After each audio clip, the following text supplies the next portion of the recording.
Hello మామస్ 121 కోట్ల hit 3 OTT response ఊహించిందే జరిగిందిగా. Box office దగ్గర excellent long run enjoy చేసిన, అనుకున్న దానికన్నా బెటర్గానే ట్రెండ్ను చూపించిన నేచురల్ స్టార్ నాని నటించిన లేటెస్ట్ మూవీ హిట్ 3.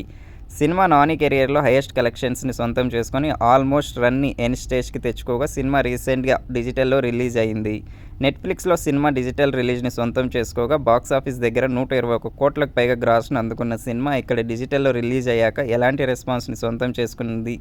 అన్నది ఆసక్తిగా మారగా, సినిమా ఫస్ట్ హాఫ్ కథ ఆసక్తికరంగా సాగుతూ ఇంటర్వెల్ ఎపిసోడ్ మంచి జోరుని చూపించి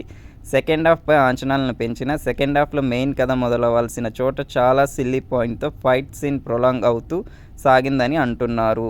అలాగే నాని యాక్షన్ సీన్స్, తన స్క్రీన్ ప్రెజెన్స్తో సినిమాని నిలబెట్టినా కూడా డైరెక్టర్గా శైలేష్ కొలను సెకండ్ హాఫ్ను ఏమాత్రం సరిగ్గా డీల్ చేయలేకపోయాడని, వైలెన్స్గా చూపించాడు కానీ కథకి ఎమోషన్ పండాలని చేసినట్టు లేదంటూ సోషల్ మీడియాలో సినిమా మీద కామెంట్స్ వినిపిస్తుండగా, నాని మాత్రం సినిమాని తన భుజాన్ని మోసి ఫస్ట్ ఫ్రేమ్ నుండి చివరి ఫ్రేమ్ వరకు కూర్చొని చూసేలా చేశాడని, వేరే వాళ్ళు అయితే ఆ రోల్లో తేలిపోయే వాళ్ళని అంటున్నారు.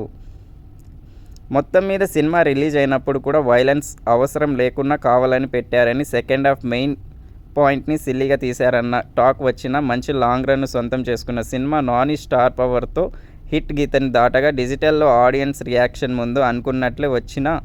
కూడా వ్యూవర్షిప్ విషయంలో మరోసారి మాస్ రచ్చ చేస్తూ సాలిడ్ వ్యూవర్షిప్తో దూసుకుపోతున్న హిట్ 3కి ఇతర ఇండస్ట్రీల నుండి టాక్ కొంచెం బెటర్గా ఉంది ఓటీటీలో.